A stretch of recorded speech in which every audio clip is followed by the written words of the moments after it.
जय श्री हरि विष्णु, जय श्री राधे कृष्णा। आप सभी का हमारे YouTube चैनल में एक बार फिर बहुत बहुत स्वागत है। आइए सुनते हैं सफला एकादशी व्रत की कथा।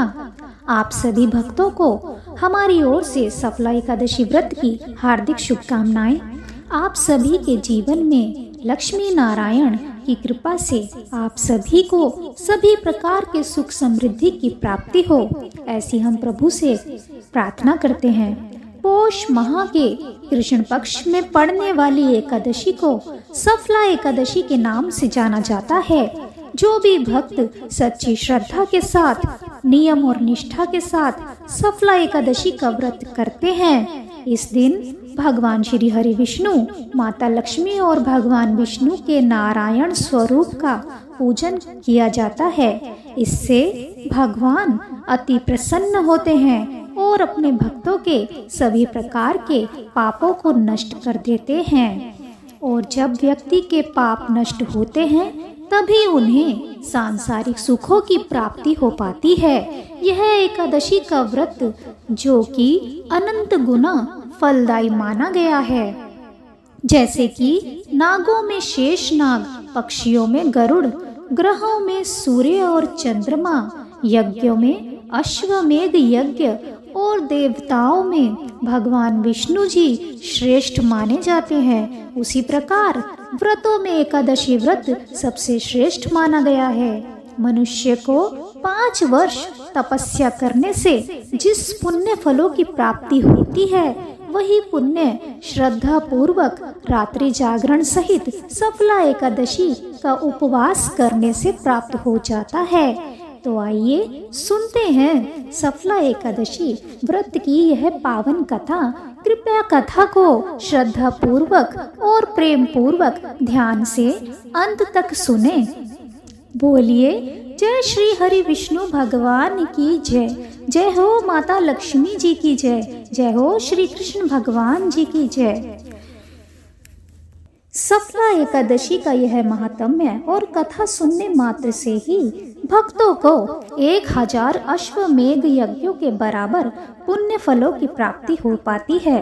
तो आइए सुनते हैं सफला एकादशी का यह महात्म्य और व्रत कथा, जो कि इस प्रकार से है। मोक्षदा एकादशी की व्रत कथा को सुनकर अर्जुन ने प्रसन्न होते हुए कहा, हे कमल नयन, मोक्षदा एकादशी की व्रत कथा सुनकर मैं धन्य हो गया। हे मधुसूदन, अब आप पोष मास के कृष्ण पक्ष की एकादशी की महिमा बताने की कृपा कीजिए। उस एकादशी का क्या नाम है? उस दिन किस देवता की पूजा होती है और उसके व्रत का विधान क्या है? मुझ पर कृपा करते हुए यह सब आप मुझे विस्तार पूर्वक बताइए। अर्जुन की जिज्ञासा सुनकर श्री कृष्ण भगवान ने कहा, हे कुंती पुत्र, तुम्हारे प्रेम के कारण मैं तुम्हारे प्रश्नों का विस्तार सहित उत्तर देता हूँ। अब तुम इस एकादशी व्रत का महात्म्य सुनो। हे पार्थ, इस एकादशी के द्वारा भगवान विष्णु को शीघ्र ही प्रसन्न किया जा सकता है। पोष माह के कृष्ण की एकादशी का नाम सफला एकादशी है। इस एकादशी के आराध्य देव नारायण हैं। इस एकादशी के दिन श्रीमन नारायण जी की विधि के अनुसार श्रद्धा पूर्वक पूजा करनी चाहिए। हे पांडुनंदन, इसे सत्य जानो कि जिस तरह नागों में शेषनाग, पक्षियों में गरुड़, ग्रहों में सूरज और चंद्रमा, यज्ञों में अश्वमेध यज्ञ और देवताओं में भगवान विष्णु श्रेष्ठ हैं, उसी प्रकार व्रतों में एकादशी व्रत सबसे श्रेष्ठ है। हे अर्जुन, एकादशी का व्रत करने वाले व्यक्ति भगवान श्री हरि को अति प्रिय हैं। इस एकादशी में नींबू, नारियल, नैवेद्य आदि अर्पण करके भगवान नारायण की पूजा करनी चाहिए। मनुष्य को 5 सहस्त्र वर्ष तपस्या करने से जिस पुण्य फल का प्राप्ति होती है, वही पुण्य श्रद्धा पूर्वक रात्रि जागरण सहित सफला एकादशी का उपवास करने से ही मिल जाता है। हे कुंती पुत्र, अब तुम सफला एकादशी की कथा ध्यान पूर्वक सुनो। प्राचीन समय में चंपावती नगरी में महिष्मन नामक एक राजा राज्य करता था। उसके 4 पुत्र थे। उसका सबसे बड़ा लुम्पक नामक पुत्र महापापी और दुष्ट था। वह हमेशा पर स्त्री गमन में तथा वैश्याओं के यहाँ जाकर अपने पिता का धन व्यय किया करता था। देवता, ब्राह्मण, वैष्णव आदि सुपात्रों की निंदा करके वह अति प्रसन्न होता था। सारी प्रजा उसके कुकर्मों से बहुत ही दुखी थी, परंतु युवराज होने के कारण सब चुपचाप उसके अत्याचारों को सहन करने को विवश थे और किसी में भी इतना साहस नहीं था कि कोई राजा से उसकी शिकायत करता। परंतु बुराई अधिक समय तक पर्दे में नहीं रहती। एक दिन राजा महिष्मान को लुम्पक के कुकर्मों का पता चल ही गया। तब राजा अत्यधिक क्रोधित हुआ और उसने लुम्पक को अपने राज्य से निकाल दिया।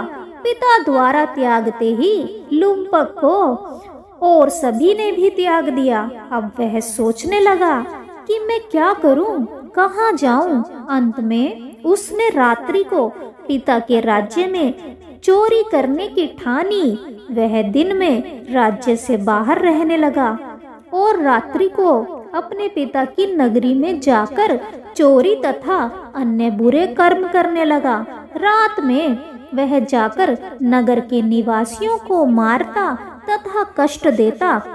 वन में वह निर्दोष पशु पक्षियों को मारकर उनका भक्षण किया करता था। किसी रात जब वह नगर में चोरी आदि करते पकड़ा भी जाता तो राजा के डर से पहरेदार उसे छोड़ देते थे। कहते हैं कि कभी कभी अनजाने में भी प्राणी ईश्वर की कृपा का पात्र बन जाता है। ऐसा ही कुछ लुम्पक के साथ भी हुआ। जिस वन में वह रहता था वह वन भगवान को भी बहुत प्रिय था। उस वन में एक प्राचीन पीपल का वृक्ष था तथा उस वन को सभी लोग देवताओं का क्रीड़ा स्थल मानते थे। वन में उसी पीपल के वृक्ष के नीचे महापापी लुम्पक रहता था। कुछ दिन बाद पोष मास के कृष्ण पक्ष की दशमी के दिन वस्त्रहीन होने के कारण लुम्पक तेज ठंड से मूर्छित हो गया। ठंड के कारण वह रात को सो ना सका और उसके हाथ पैर अकड़ गए। वह रात बड़ी कठिनता से बीती, किंतु सूर्य के उदय होने पर भी उसकी मूर्छा नहीं टूटी। वह ज्यों का त्यों ही पड़ा रहा। सफला एकादशी की दोपहर तक वह पापी मूर्छित ही पड़ा रहा। जब सूर्य के तपने से उसे कुछ गर्मी मिली तब दोपहर में कहीं उसे होश आया और वह अपने स्थान से उठकर किसी प्रकार चलते हुए वन में भोजन की खोज में फिरने लगा। उस दिन वह शिकार करने में असमर्थ था, इसलिए पृथ्वी पर गिरे हुए फलों को लेकर पीपल के वृक्ष के नीचे गया। तब तक भगवान सूर्य अस्ताचल को प्रस्थान कर गए थे। भूखा होने के बाद भी वह उन फलों को ना खा सका, क्योंकि कहाँ तो वह नित्य जीवों को मारकर उनका मांस खाता था और कहाँ फल।